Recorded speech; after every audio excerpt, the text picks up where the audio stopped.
homogenized, meaning that the cream doesn't really naturally separate from the milk. So in order to make butter using goat's cream, you need to get a cream separator, which is a centrifugal force bowl with a bunch of fingers in it, and they're pretty difficult to clean, so you have to really make it worth your while. But you can skim a tiny percent, maybe 5% of the milk will rise to the cream will rise to the top of the milk. You could skim off, but really in general it's much better to use a cream separator if you're going to make goat's butter. Yeah, or the cow's milk is just easier anyway. Cow's milk But did they taste the same? Pardon? Did they taste the same? No, they taste slightly different. Yeah. The other fact to know is that goat's milk is easier to digest for people. That's why people that are lactose intolerant with cow's milk might be able to get by with goat's milk. And the reason behind that is the protein chains are simpler and shorter, so it takes less enzyme activity to break them up for digestion. Right. And you have how many goats here? Right now we have 16 or 12, and 4 of them are destined to be leaving the property in November. Okay, and you're milking how many right now? I'm milking 4 right now. We have 3 doelings that'll be the next generation, and we have 1 pet wether, which is a fixed male goat. He's a year-old. And then how many times a day do you have to do that? And they pretty much have to stay on a schedule? I have to milk them twice a day. Yeah, Although there's not much milk in the evenings because the babies are on their mothers all day long, and they take most of the milk. But by milking them in the evening, you push their production.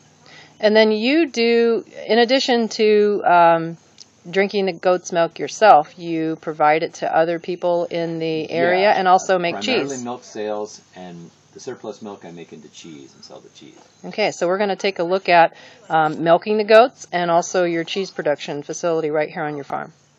Okay. I feed them a half a cup of grain mix morning and evening with their milking.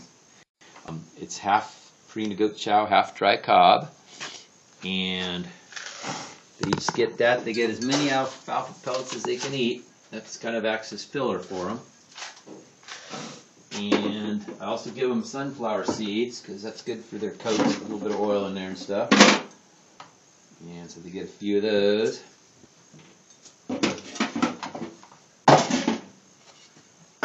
And I start out, because this is going to be the big milking in the morning, I start out with about 4 handfuls of these in each dish.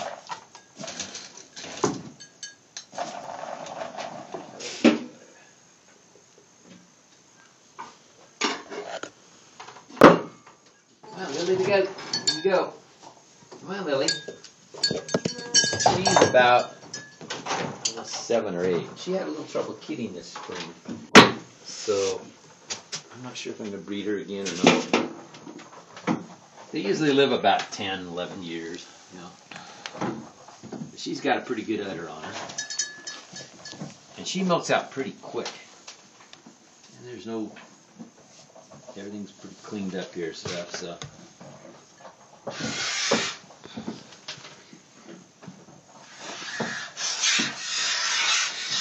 What you do is you kind of squeeze with this hand and then work your fingers down from top to bottom to push it out the bottom orifice.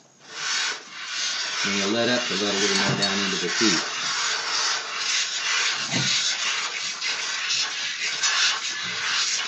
And she has pretty good size, so I can get all my hands on her. But there's some goats, one of which we already sold, but I could only get one other finger on. It takes forever to milk out a goat like that. Mm-hmm.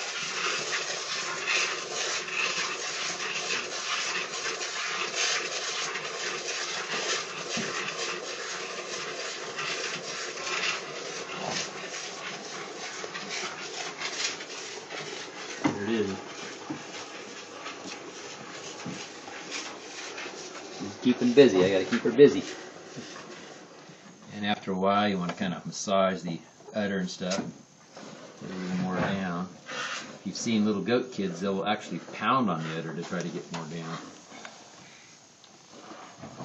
But at this stage, they usually don't go too much for the milk anymore. The kids are too busy eating grass now, but they'll drink it off and on during the day, so there's not that much milk in the evening. They get maybe just a hair over half gallon here. Pour it just right so it doesn't spill all over the table.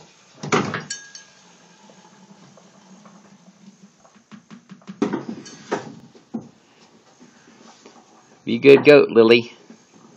Milking goats. Milking a naughty goat. You see the spilled milk there? Well, guess what happened? Yeah, she's going to be in a rush.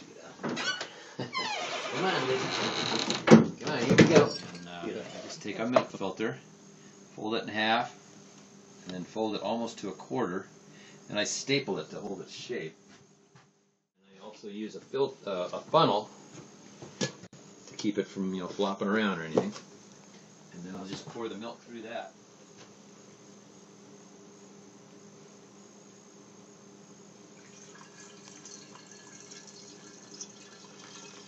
And if you try to pour really foamy milk through, you'll never do it.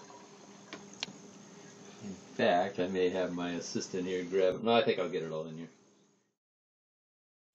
What I have here is a fairly simple cheese press available from a Goat Supply catalog, and it just involves a metal cylinder on a flat plate with two stud bolts held down, holding a center piece of wood, and there's a follower here, and by cranking this down you put pressure on the cheese which is underneath the follower.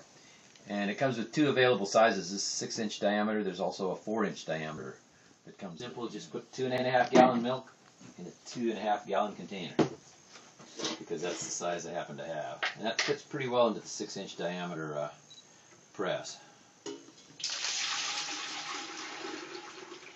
Okay, I actually shake it down because, as you can see, there's a little bit of fat around the rim of the jar. I want to get that milk solid material into the cheese batch.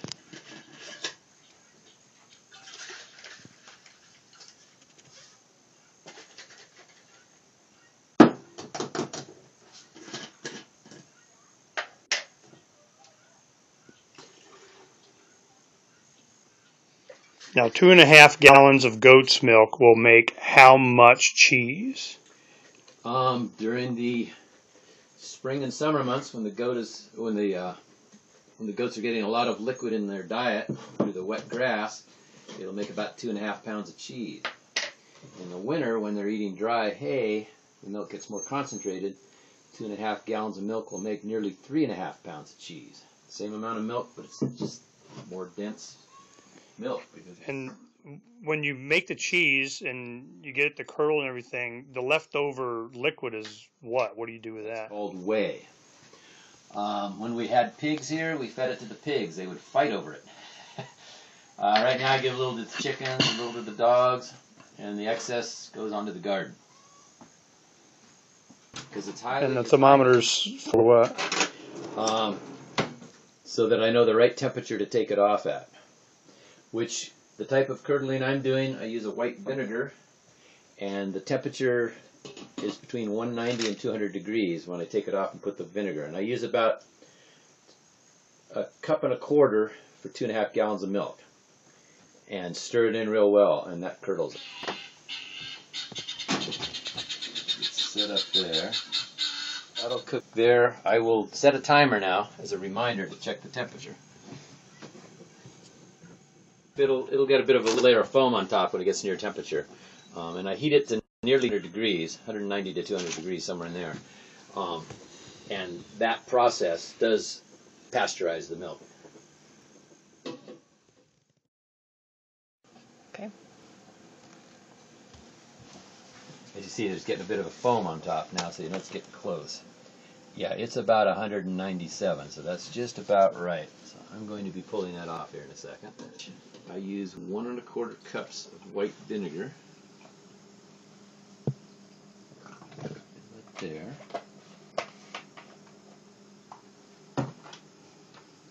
And I don't throw any eggs in now. Okay, we're going to go check the milk. Okay, we're going to go check.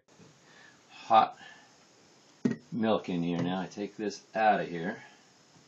And these are very fragile and they're expensive, so you got to be careful with those thermometers. You just pour this into there.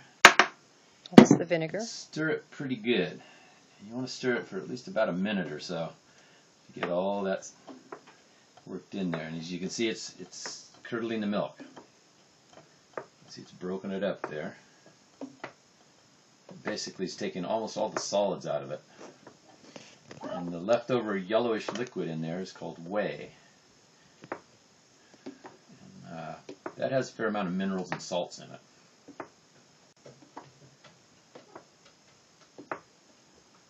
Okay, it's getting a good curd now.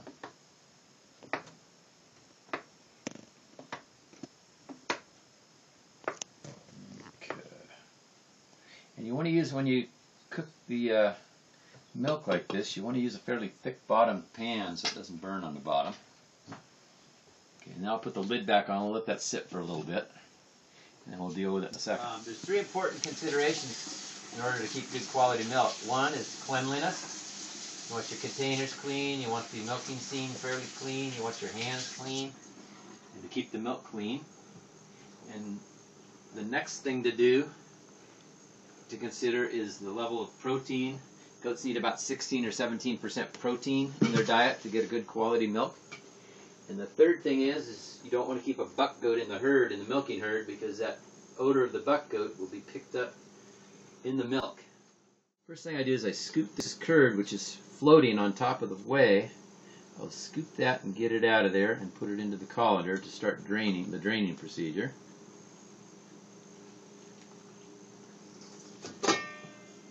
And this get most of it, and then I'll pour the rest of the whey through another colander to pick up a little bit more curd that's in there. That's phase 1. This is still quite hot, probably 150, 160 degrees. It can burn you. Careful.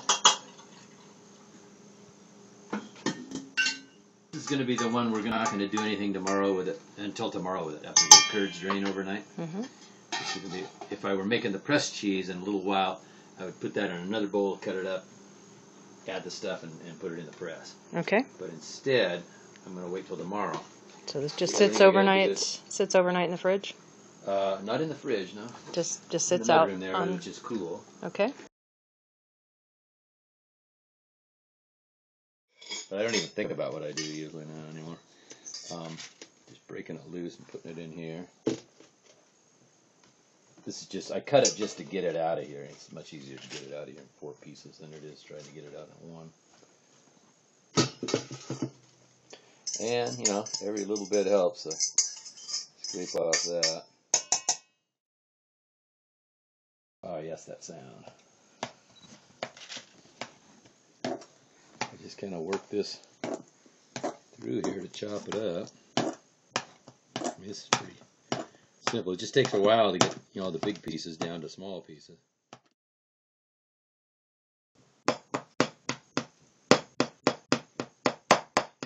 Even if they weren't, if I wasn't making cheese anything or milking them or anything, just because I like. Stir in salt.